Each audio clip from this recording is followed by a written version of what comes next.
People of Earth, it is I, the Great Goonan, and this is the Great Goonan Podcast, and I am here today with Bianca Ilich, who usually has a cape on and is flying around the room and everything. Where is your cape? Why aren't you flying? I figured you'd be flying around the whole boulevard today. Actually, I do, but I'm trying to learn to fly without a cape to see if that's possible. Now, normally you are like sort of clad in a superhero costume. This is right now you're in your secret identity mode, and I'm not going to give away your secret identity. But you are also known as Super Bianca, and you meet up with various people throughout the city, and you talk to them about positivity and creativity and their lives. Is that correct? Yes, absolutely. That's the whole idea of Super Bianca, to bring the positivity and creativity in every single person.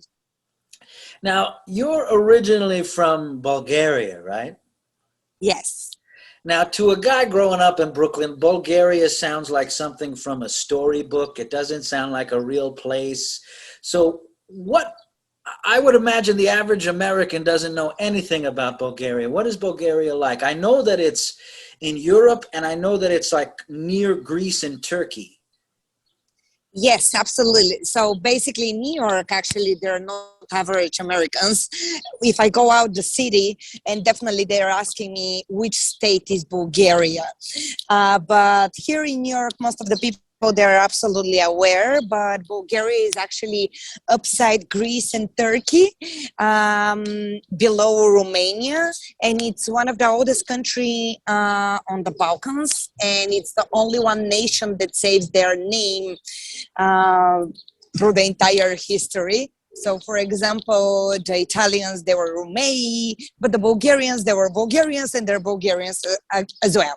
And also Mark Zuckerberg, his grandfather was Bulgarian. So you can't ever be deplatformed on Facebook. Is that what you're saying? You have like special... I'm like this with the whole platform. Yeah, I know what you mean. So I'm just kidding, of course, but yeah, that's Bulgaria, small, beautiful country. And in Bulgaria, that's where you started doing the Super Bianca show, correct? Yes, I actually started doing it for the national television, and it became so popular for a very short period of time. Literally for 2-3 months, I became such a big celebrity because the idea and it's something that everyone needs it. People, they want to see that positivity. Everybody wants to see that positivity. So when you were growing up in Bulgaria, before you came to the United States, were there people in show business in the United States, movie stars, music stars, old stars that you liked, or were you a fan of Bulgarian stars, and who are they? Because I don't know anything about Bulgaria. It's very interesting. A Bulgarian magazine, a big magazine, they did a project, Bulgarian celebrities look like American celebrities. And they compare me to Lady Gaga, and they create a picture. I can show you the picture after when we finish with the interview. And I look they made my hair and makeup and everything, but there is no Photoshop, and I look exactly like Lady Gaga. And I do like her, actually. I think she's full of positivity, and she's a very emotional and sensitive human being. So I do like the message that she's trying to spread. But I don't have an icon, and I follow all of the celebrities, but I also follow my heart, and I'm trying to be my own, my own personality, if that's the right way to say it. Now, the concept of your Super Bianca character was to meet up with regular people out and about and sort of discover them and discover what is special about them. Is that correct? Yes. Because I believe that everyone is a superhero. Me, you, every person on the street is a superhero, and that's what I'm trying to meet with all of them, so I can squeeze and get this positivity and superheroism from them.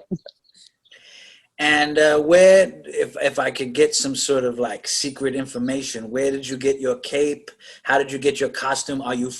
Did you get it from another planet the way Superman did? Or did you get it from Amazon like most people? Actually, no. Super Bianca costume, you can get it from Amazon. It's a very special secret place, and I can share it. Okay. Like, yeah, but it's a very special thing, and it's very magical. And the moment you touch it, the cape starts flying, and if I have a water on my feet turn into a tail. So during the night, I'm a mermaid. You know. Okay. So Yeah. multitasking. Yeah. Then what made you decide then to take that and do it in America? Actually, I left my home country because I came to pursue my dream and to get my master degree and to study here. So that's what I changed the continents. And I said, okay, Bianca is knocking on the door, so I should do Super Bianca here. And yeah, that's the whole reason why I moved here and why I started doing Super Bianca here.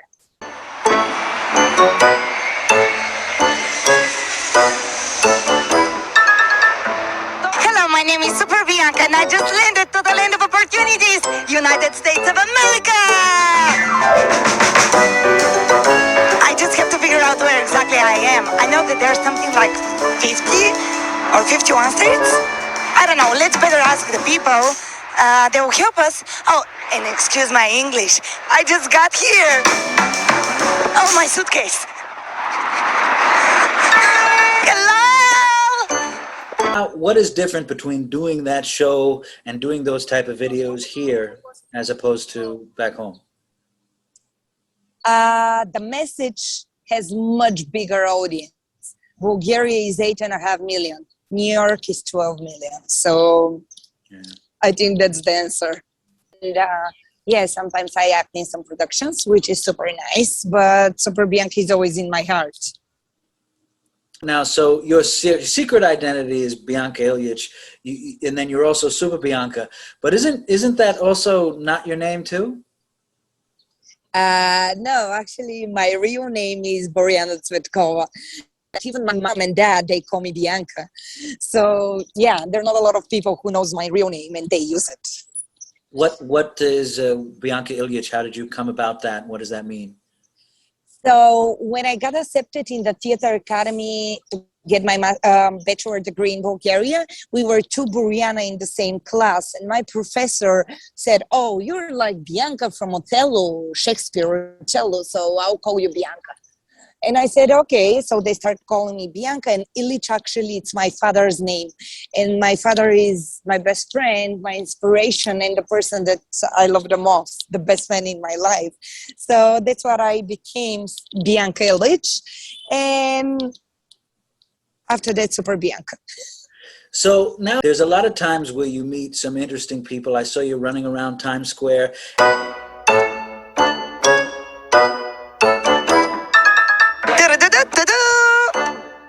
Where we are?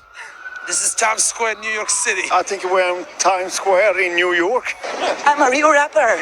No, wait, don't leave me. Can you sing with me? What's the best thing to do in New York City? Sightsee, I guess. Eat at the Grey Dog Cafe. I best start like you.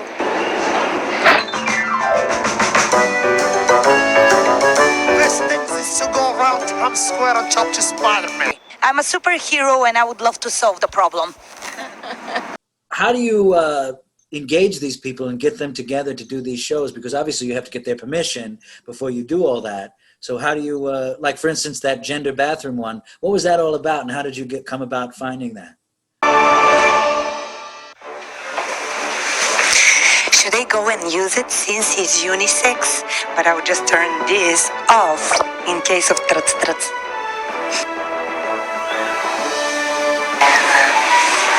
Let's go a different restaurant. Why did you decide to put this sign? Well, I mean, I've been working here for 7 years, and I noticed a couple of years ago, everybody was going in all the bathrooms. It didn't matter if it's at women's restroom or men's restrooms. Basically, I never gave them, I never give any information beforehand. I just jump right away with a huge smile, with a cape, all pink, and people, they just like it. And they ask me, are you going to tell me what is this about? No, you just follow my YouTube channel and you'll see. And the people are super nice. And what was the other question? Sorry, my chemo brain and I'm forgetting. Well, no, I mean, that particular one with the gender bathroom, like how did that come about? Where did you find that? And like, how did they agree to do that, you know? So basically, in general, there is a gender discrimination all around the world. But here, the New York City give you the platform to raise voice about this. And I fight against the gender discrimination. So when I saw a sign on the bathroom that it's all gender bathroom, and I said, okay, so basically, everything is happening the right way. So I decided to do a video about that. Yeah. And now you said you were getting your degree or got your degree in art. You're also an artist. You're also someone who draws and paints, correct? Actually, I do a lot of things. I draw. My bachelor degree is in puppet acting, so Puppets? I can act with I can act with puppets, any kind of puppets, not only the Muppets. Really? Puppets, yeah, I study for 4 years. I study all the different type of puppets. It's not only marionettes or Muppets or all of these. There's so many different kinds of puppets, and I can tell you the whole history, how everything started with the shadow theater in China back in the days. But so I call myself an artist, a real artist, because I do a lot of stuff. I sing, I dance, I draw, I act. That's what I did this. The tattoo, it says love art, because I believe that the only one thing that brings you to infinity is the love of art. So that's what I create art. Now, do you make your own puppets also? And have you ever went to a convention for the Puppeteers of America? Because I used to belong to the Puppeteers of America years ago. Oh, really? Yeah. No, actually, I never done this, but I create only one puppet, which is a Super Bianca puppet. And when you push the puppet over here on the chest, it says "do-do-do-do-do-do." And what type of puppet is it? Is it a Muppet type of puppet or is it a marionette? It's a it's made in China. Oh. I just ordered it and I said, please do it. My prototype. Yeah, it's so interesting that you were into puppets, because that's the first thing that I got into when I was getting into performing or anything as a kid. Was I was always a big fan of Jim Henson and of his work. And then I started making my own puppets and stuff like that. And I was a puppeteer doing puppets before I ever went on stage to sing or to act or to do comedy or anything. I started off with puppets, and I still have my puppets. And the funny thing about puppets for an adult person is that if somebody else doesn't quite get what you're into, you seem very strange to them. By the way, that's true, but that's the secret of the puppet world. We should do something together, and that's why my voice is like that. I sound like a bear. My voice is so low because I've been acting as a bunny, little kitty cat, the bear, and I was changing voices, and I do all of these things. And yeah, that's why my voice is like that. Yeah, because when I started doing puppets, I was in junior high school, and it was not something that made you popular. It was not something that like the guys and girls thought were cool, but it was something that I did anyway. I loved making puppets and stuff like that. And the funny thing is that when you're young and you're in school, like you really want to be considered like cool and interesting. And then when you get older, you realize that the most interesting thing is to be kind of weird and be the weird person you were already. Actually, weird is not a bad word, No, in my it's not. opinion. It's a good word. Yeah. Yeah. Yeah, exactly. Yeah. Absolutely. So yeah, we definitely should do something together. We're going to do a puppet show. I got to show you my puppet videos. I've been doing more of them recently since this whole lockdown and everything with the old puppets, because they're the old puppets that I made in junior high school. I haven't made any new ones since then, but they're all old, like Muppet style puppets. Now I have a tendency to go towards being a little dirty with them because I just like the idea of dirty puppets. I can't help it. But yeah, so I still do a lot of puppet stuff. That's very interesting that you do that. It's not a big audience, unfortunately, for the puppets, but I believe that through the puppet you can really express yourself. And it's one of the oldest forms of theater. Yeah, that's true. Yeah. Yeah, absolutely. Yeah. Yeah. Back in the days, they started like that. Is it popular in Bulgaria? Actually, it is. It's very popular, and Bulgarian Academy, it's one of the best academies in Europe that you can learn puppets. Bulgaria and Poland are the best, and we travel all around Europe. My last year in the academy, we travel all around Europe, and we had 3 different types of shows that we did with puppets, and it was incredible. And also I remember we were 12 people in our group, the class, and we were doing this type of puppets where one person holds the head, second person hold the hands, and third person hold the feet. So this is called a team. I mean, to work in a team, because and only in the puppet theater you can hear the sentence, "Could you please hold my head so I can go to the bathroom?" Right. Yeah. Yeah, but it's a collaboration. Yeah. Yeah, and it is sort of, whenever I meet other puppeteers, there's always something that they have in common. They have sort of this sort of a sweet idea of the world that I only find from a particular type of way of seeing the world that only puppeteers have. Isn't that odd? But it's true. Have you ever watched there's a documentary. Well, it's not really a documentary. It's came out a few years ago called Muppet Guys Talking. Have you seen this? No, but if you can just text it to me in the chat so I can look at it after when we finish the conversation, I'll be more than happy. Basically what it is it's a movie that was made by Frank Oz, who of course was Frank Oz was Miss Piggy, and he was Fozzie Bear, and he worked with Jim Henson, and he was Yoda in Star Wars and all that stuff. But he was a puppeteer, and he gets together with all these other old puppeteers who used to work with him with the Muppets, and they just talk about their experiences. It's about an hour and a half long. It's really good. It came out about a year or two ago. You can only get it online. It's not in the theaters or anything like that. And it is called Muppet Guys Talking, and it's very insightful because they talk about it like actors. They talk about why Miss Piggy was this way and why Fozzie Bear was this way and what their personalities were. And it's an in-depth conversation that on its surface sounds silly because why are you going to talk about a pig or a bear? But really what it does is it gets to the idea, the deep idea that a puppeteer really is an actor. Only they're using it with their hands and stuff rather than with their face. Yeah, definitely. I will check it out. Sounds amazing and so interesting. Yeah. So, okay. So you're also doing singing and dancing. What type of music do you normally sing and dance? I was a jazz singer even before I was a comedian, but what do you do? What is your singing?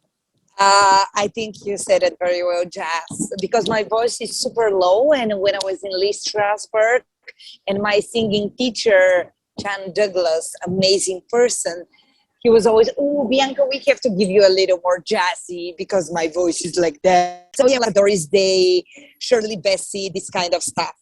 So, and also I'm an actress who sings. I'm not a singer. I just want to let you know that I sing, but I act as a singer. Right. There is a difference. Did you just go on a tour for your art? I remember you were out of town for something. No, it wasn't a tour. I went to visit my mom and dad because of my cancer treatments and everything. I had to stay here in the pandemic, and I haven't seen them the past 2 years. So I went to see them really quick for 2 weeks. Okay.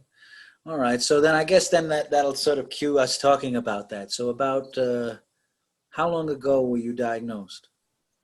I was diagnosed with breast cancer in 2018 in December, and I started all of my treatments in 2019.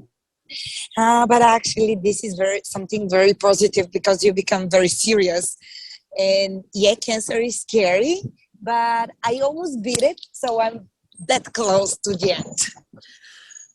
What brought on the, were you just doing a routine checkup or something was bothering you?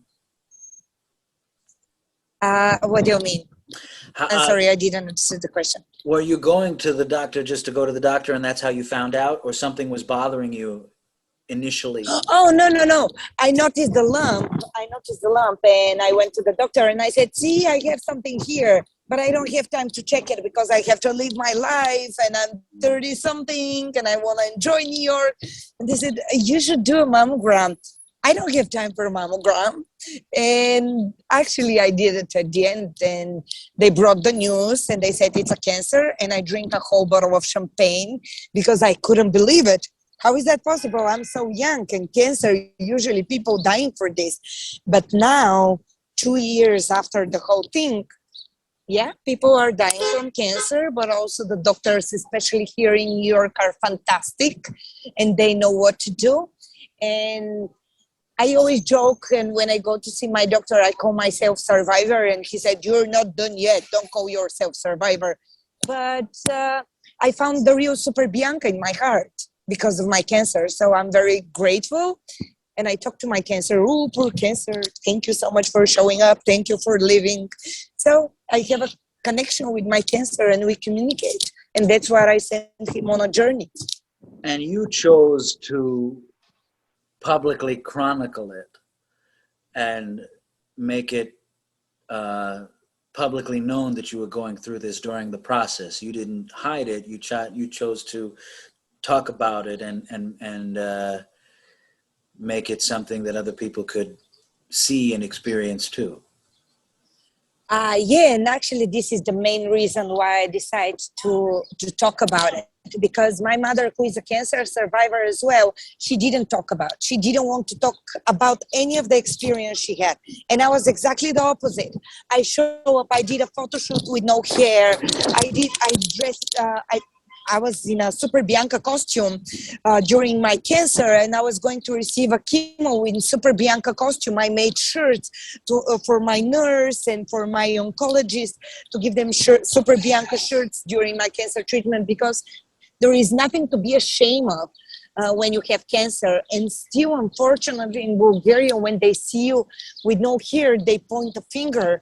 But here in New York, when I got diagnosed with cancer, they put the red carpet for me. So I'm very happy that I have the voice, and I can share with the whole world that I got the cancer, I beat the cancer, and I'm continuing my life. So I hope I'll be inspiration for all of these people who think that they will die. Now, I wanted to ask a question. Do you think that because you come from a performer's background and you're essentially a performer, that chronicling your cancer and chronicling it on camera and through posts on social media actually helped you get through it? Maybe that's one of the things. A lot of other things helped me go through it, but posting on social media, all of the support that I felt, all of the people who I met during my journey, you can't even imagine how many friends I met opening up and talking about this. So yeah, I think that talking about your cancer, it's something positive and it helps you. And I strongly recommend, if any cancer patient listening to our interview, I strongly recommend to join any group. There's so many clubs in New York for cancer patients and stuff. So use all of the opportunities in this city, and definitely this is helping. Yeah, I understand what you mean, but what I was asking you is, like, sometimes when difficult things have happened in my life, like my mother died of cancer and things like that. Sometimes because I come from a performing background, the fact that I could get on a camera and talk about it and talk to somebody else through social media about it is almost more bearable than if I wasn't able to do that, if I wasn't a performer. Like performing gave me an outlet to give myself therapy. If you know what Yes, yes. Now I understand. First, I'm really sorry about your man. My condolences, but yes, definitely the performing background helped me to go through this. And even I was doing stand-up comedy. How cool is to be on chemo because you don't have hair on your legs, and when you come back home with a nice gentleman, you don't have to waste time in the bathroom to shave legs. You know, women, they said, okay, I'll be right back. And they waste like 20, 30 minutes and the guy fell asleep by the time she come out and she's shaving legs. So I didn't get to do that because I don't have hair. Mhm.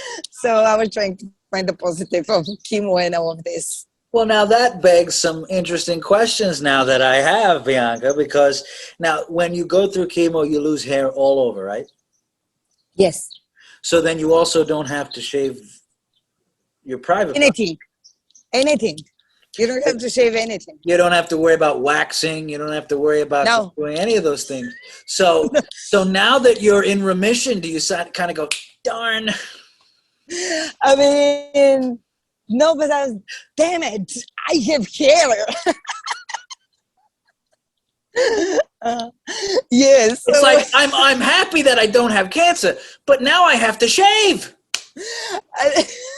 Actually, you know what? I even told my oncologist, damn it, I want my cancer back. I miss it. Now, another Of course, thing, I'm kidding. no, of course. But another thing I wanted to talk to you about, and I could be wrong, but I think that I'm correct. And if I'm wrong, then I'm really, really wrong. But are you interested in and talk about S&M? Yes, I am. I was I am. right, everybody. I was right. I'm not a pervert. I'm just a good researcher. No, but that's very interesting topic, and everyone is getting, they're making the look. The moment that you start raising this topic about S&M, sex, and all of this stuff, people are rolling eyes like this. But actually, everyone loves to talk about. And when I have a drink or two, and in a second they open up and they talk about spanking and all of this. Now, are you a practitioner or just a researcher? I'm just a researcher. I'm not a practitioner because I personally don't like pain. And it's not my thing, but I believe that actually in pain you can find the truth. Even in the Bible, this is something very deep and very serious. Even in the Bible, when Jesus was on the cross and the whole pain and everything, he said that he found the truth. And that's what I believe, that there's a lot of people who are into S&M because the pain is a big factor. So then you're just curious about it. You're not someone who's experienced it. No, I never experienced it actually, but the thing is that I'm very interested in the whole thing because currently I'm directing a documentary movie about Chelsea Hotel, and there's a lot of interesting stories out there. Now, when you say the Chelsea Hotel, you mean the murder that happened in Los Angeles? You're talking about in that hotel? No, I'm talking about another murder, the Chelsea Hotel on 23rd Street, Right. and the place that Arthur Miller was J.D. living Salinger. there. Yeah, I mean, and now currently I have a friend who lives there, and he's an incredible photographer, and I do a documentary movie about him, his life, and Chelsea, and there's a lot of S&M parts over there. And what made you interested in that? I mean, there's a lot of stories about that hotel now that I think about it over the years. It's been around for a while, and a lot of interesting people came in and out of that. What is if you had to pick one of the most interesting tidbits about that place that you're now focusing in on, what is it? Actually, the person who lives there now, this guy Tony, the photographer that I'm shooting the movie with his help, and the movie is about him and his life and Chelsea, and he told me so many interesting things, and his life is so incredible. And I call the movie The Last King of Bohemia because he's literally the last king of Bohemia, because Chelsea Hotel was an incredible bohemian place. and he makes surviving the whole place. So, I mean, it's another world over there, another level of thing. Yeah, it's a kooky place. So when is that? How far are you into that project, and when is that coming out? So the project is in post-production, and when we have the final cut, definitely Tony has to review it and to give us the blessing. And once it's ready, it will be on the national television in Bulgaria and hopefully here as well. So let's see. But now it's in post-production. Now, what was I going to ask you? I was going to ask you about, when are you doing Super Bianca again? Maybe I need a little inspiration. I hope soon, because I miss Super Bianca, even that Super Bianca is in my heart and she's showing up every day when I go for chemo or when I do something regarding healing my soul. Super Bianca is showing up and she's waving at me. Hey, I'm here. Don't forget about me. I'm here to support you. But yeah, I have to sit down and shoot some Super Bianca. The thing is that I'm a person who is doing a lot of things at the same time. So yeah, maybe I need somebody to push me to focus on one thing. What are you doing now? You're in the middle of doing something. You're outside. What were you doing? I have a doctor's appointment and I had to go pick up medication. So basically, yeah, that's what I'm doing. So I'm on the beautiful west side, upper west side in the city. So yeah, I enjoy New York while I'm doing all of the running errand stuff.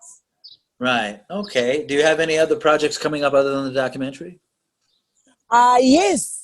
Actually, I do another documentary movie about my cancer journey, which is called The Real Superheroes, and Super Bianca is a huge part of it because Super Bianca is taking interviews from 20 cancer survivors all around the world. So I'm shooting this as well, and Super Bianca is interviewing the cancer survivors, and I'm one of the interviewees. So if you understand what I mean, Super Bianca is interviewing Bianca Ilich as well, besides 20 other survivors. Split screen? We're considering the split screen.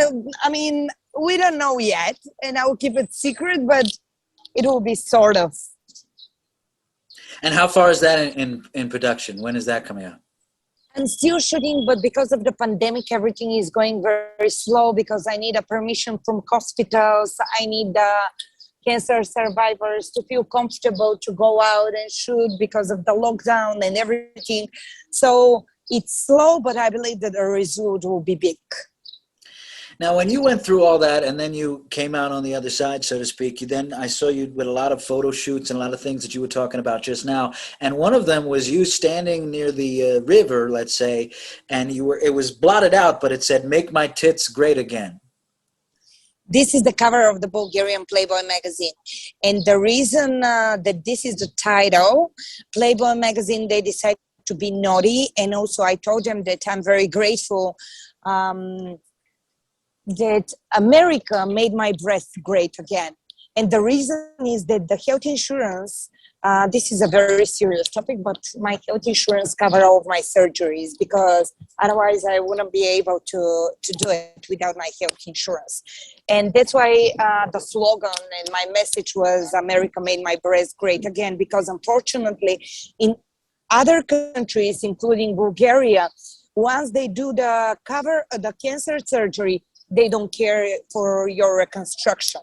So you're going out of the hospital with no breast. And if you don't have money, nobody cares about that. So you're half of a woman. I'm not saying that the breast makes you a woman, but because of the health system here in the States, I have breast. Because otherwise I wouldn't be able to afford it. I would just like to go on record to say that I am a fan of everyone's breasts. So Me too, sometimes. Sometimes, right? Yeah. Well, you should see my uncle with his shirt off. But anyway, what was I going to say to you? Did you then, what was your insurance? Was it a private insurance, or are you talking about the state insurance of the? It's a state insurance. So it's Medicaid.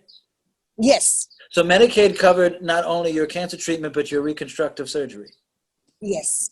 Wow. Wow, because I had a surgery. It was a minor surgery. I had surgery to make myself taller. No. I had surgery, and everything was covered as well. You know, and I had the same Medicaid as you. But the funny thing that when I had surgery, I had then I had to have these bandages on for a while, and the only thing my Medicaid didn't cover was the tape that you put the bandages with. And I was like, everything else was covered, but I had to pay for the stupid tape. And you always have to buy the tape because you're always running out of it. And I was like, that's what I have to buy, that stupid adhesive tape? So it was funny that they didn't cover that. So I want them to cover the tape. Now, when you did the Bulgarian Playboy, is Bulgarian Playboy just like Playboy here? Is it nude pictures of women? Yeah, but actually, just nude pictures of women. Playboy, it's a huge magazine, and Hugh Hefner's story, it's huge. And I deeply respect the whole thing. So for me, Playboy, it's a lifestyle. It's a very deep magazine. It's not just tits and pussies around the pages of some magazine. It's a very, very deep thing. And I love Playboy. Can you please say tits and pussies one more time? Tits and pussies. Thank you, everybody. But did you do did you only do the cover, or were you in the magazine? I did the cover. Yeah, So the editor of the magazine, the main editor in Bulgaria. He's a friend of mine, and he said, "Bianca, I'm putting you on the cover because of the movie that you're doing, and we want to spread the word. It's not just tits on some cover of some magazine. It's a message. It's a deep message." Well, Playboy over the years, if you know the history of Playboy, not only did it have, like you said, the pictures of the women, but it also had over the decades, very serious articles about the country, about politics, about life, about race, about civil rights and stuff like that. Some of the greatest writers in journalism and in literature wrote for Playboy also over the years. Exactly. That's what I'm saying, that I'm proud to be on the cover with my new breast. I mean, that's what I did it. Not because I want to show my nipples or my breast. I just want to put the message out there. Okay, but now, were you actually naked and they just blocked you out? Yeah, I'm actually naked. Oh, because the only picture I saw was you're blocked out. And it's like... Yeah, you saw the censored picture. Yeah, but I'm actually naked. All right, I want to see all those pictures, everybody. I knew that you're gonna say it. Please send them to me, and I'll send you the Muppet stuff. I think that's fair. I think that's fair. It's always good to be able to laugh at things and to be silly about things. I think that being a comedian myself, that laughter is something that gives you the strength to go through a lot of things. And I like that you're positive and happy about things. Are you going to show your breasts now? Are you getting ready to show them right now?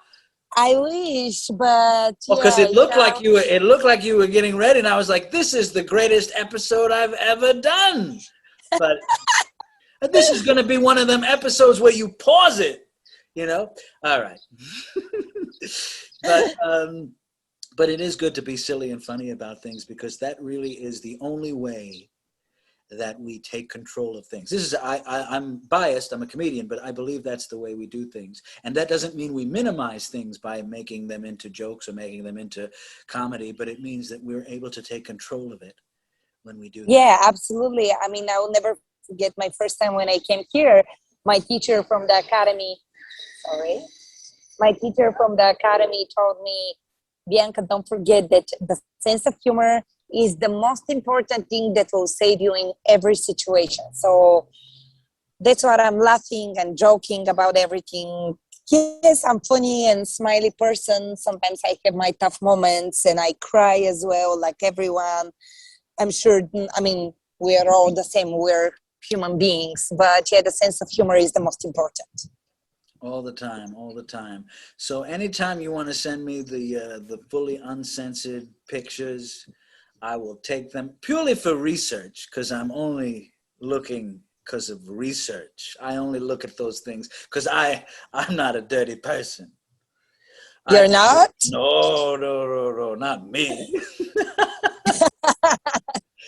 So when did they contact you for like the news? Because you then were on the news for all the stuff you went through, and they were contacting you on the news. Yeah, so the New Yorker of the Week came last October. October is the Breast Cancer Awareness Month, in the pier of the hospital that I did my surgery with Dr. Jennifer Lehman, which is a fantastic doctor. My hospital was Mount Sinai.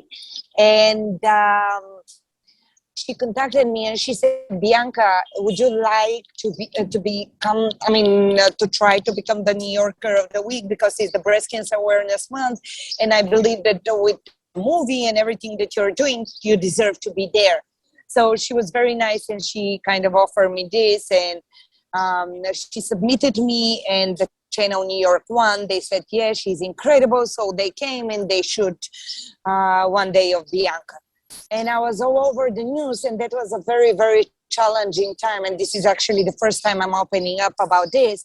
I will never forget, I was at the food pantry, because it was a very challenging time for all the people around the world, losing jobs and stuff. And I was at the food pantry with the cans of food, and I was watching through a window, and I saw there was a TV screen, and I saw my face over there. And I said, see, this is a real New York story. I'm on the TV screen, I'm New Yorker of the Week, and I'm on the line at the food pantry.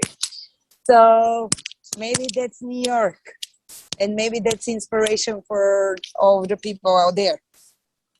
Now, since you're opening up, I want to ask you another question regarding your coverage. The news covered the stuff you went through, and I'm completely honestly asking you this. Did part of you think, oh, great, now you like me because I'm sick? Honestly, Do you know what I mean?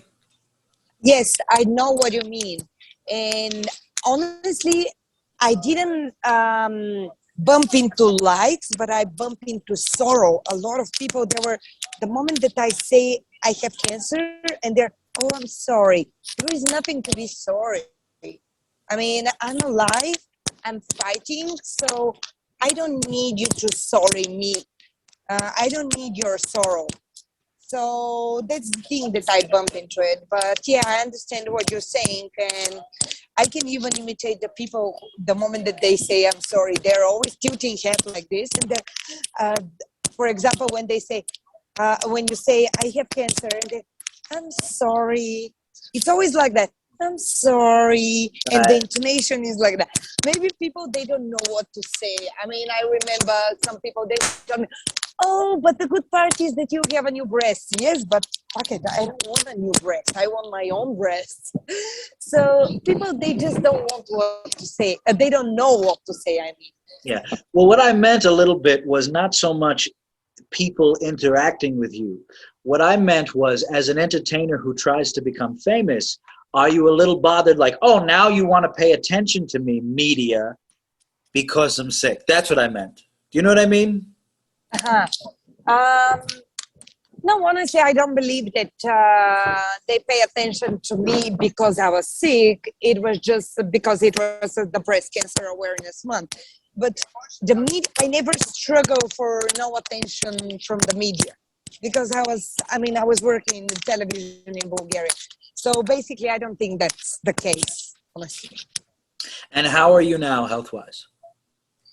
As I said, I call myself survivor, even that my oncologist, who is fantastic person, Dr. Belankov, he said, you're not survivor yet. Because I'm still continuing with the treatments, but I feel great. I do everything so I can be healthy. I change a little bit my lifestyle. And I feel very supported by true friends. Now, when you say you changed your lifestyle, was that diet? Yes, I started visiting the gym and the pool more often, and I limited to the sugar and try to be more mindful when what I eat. But I will never forget. I'm just saying this for all the people who watch this and who are struggling with cancer. 7 months ago, I met a girl. She came for a meeting, for a breast cancer meeting, and she said, 6 years ago, I was diagnosed with metastatic breast cancer, and my doctor told me not to eat sugar at all. And I love red velvet.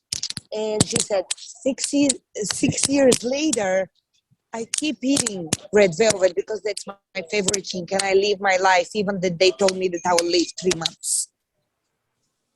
So my advice to everyone is, be careful what you're eating and how you live. Pay attention to all this stuff, but don't forget to live, because life is really short. And if you want to fucking eat the red velvet piece of cake, just fucking eat it. But is there a link, and I've heard this before, independent of this conversation, is there a link between sugar and people getting sick from cancer? No. My therapist explained very well to me that basically sugar feeds the cancer cells, but sugar also feeds every cells in your body. So even if you cut the sugar, you won't feed the cancer cells, but you won't feed your other cells. Okay. So there's a lot of research, and my advice to you will be definitely check it out on American Cancer Society. They have all the answers, and I love them. They're fantastic. I was calling them in the middle of the night, and I can't sleep, but could you please tell me what I should do with this? And I'm sure that a lot of people are at the same boat, at the same page as me. I mean, they can't sleep, and they're thinking about their cancer and why this happened. There is no answer why this happened. It's not lifestyle. It's not, I mean, I can't tell you why it's happened, why cancer exists. But the one thing that we can do is mentally to be healthy here and to fight to live our lives. All right. So let me ask you 3 questions real fast. Since you're a singer, favorite song to sing? You got me here. I don't know that song. How does it go? No, go ahead. Do you want me to sing or? Go ahead. Okay. Stars shining bright above you. Night breezes seems to whisper, I love you. Birds singing in the sycamore tree. Dream a little dream of me. See, I told you I'm an actress who sings. I'm not a singer. One of my favorite songs. You got to hear Bing Crosby's version. Bing Crosby's my favorite singer. Second question. Yeah. Favorite American movie? Favorite American movie? Wait. Movie or a show? Can I say a show?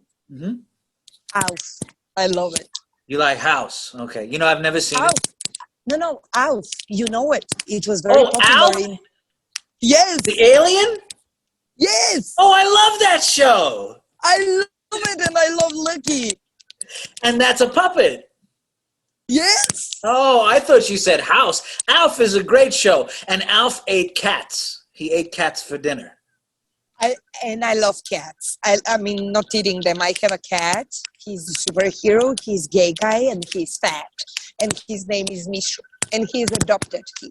Okay, so you're a fan of Alf. Now let me give you a little bit of Alf trivia, because this is the important stuff. Let's give you a little bit of Alf trivia. What was Alf's real name? I don't know. Well, what planet is he from? Melmac. Right, so what was his name on Melmac?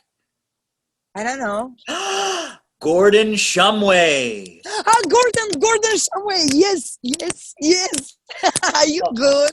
I wish you told me you liked Alf sooner, but this interview would go on forever, because I could talk about Alf forever. My favorite thing is to impersonate Max Wright, who played the father in Alf. Yeah.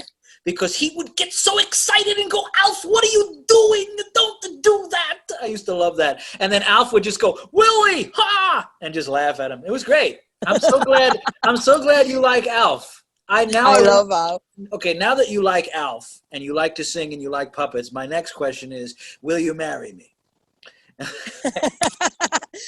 Do you see a finger? I'm just saying. There you go. Okay, well, does an onion ring count as a ring? I could buy onion rings. You like onion rings? Yes, I love your onion rings. There Fried you go. is good. It's very healthy. Oh, we're engaged, ladies and gentlemen. We're practically engaged. I'm gonna see those tits one way or another. Okay, ladies and gentlemen, I want to thank you for being here today, Bianca, and in the middle of you going out and everything like that. And where can we see your stuff? Where can we find your work? Please plug your stuff. Bianca Ilich on my Instagram page, Bianca Ilich, my website, biancailich.com, or my YouTube channel, Bianca Ilich. I mean, you can find me. I'm out there. Do you like Super Bianca? Subscribe and follow her on Facebook or YouTube. Do-do-do-do-do-do! Super Bianca! Super Bianca! And thank you, Charles. Thank you for this incredible interview. And yes, I'm so glad you like Alf. Alf is the greatest. Alf is the best. Alf is now. Listen, I want to tell you before we go. I not only watched Alf. I still have them. I collect the Alf comic books. I used to watch. There was an Alf cartoon on Saturday mornings, which was you have to. Look, they're all on YouTube. You could find them on YouTube. There was a cartoon which would be stories about him on Melmac. So it wasn't. Oh my God! Yeah. No more Gossip Girl for Bianca. Only Alf on YouTube. Alf was a phenomenon in the late 80s into the 90s. There was a TV movie about Alf after the alien task force captured him. The government captured him. Did you ever see that movie? No. It's called Project Alf. I'm not kidding. And it stars Martin Sheen. You know the actor Martin Sheen? Yeah. He's in it, and it's not about Alf with the Tanner family in the house. It's not a sitcom. It's a movie on film. It's a TV movie, but it's not with an audience that laughs or anything like that. And it's about Alf when he's captured by the government and he escapes. Okay, definitely I will check it out. There's a lot of stuff we have to talk about. We'll talk about it on the honeymoon. Ladies and gentlemen, this has been the Great Goonan Podcast. I am the Great Goonan, and this has been Bianca Ilich, Super Bianca, together. Have that red velvet cake, everybody. Peace.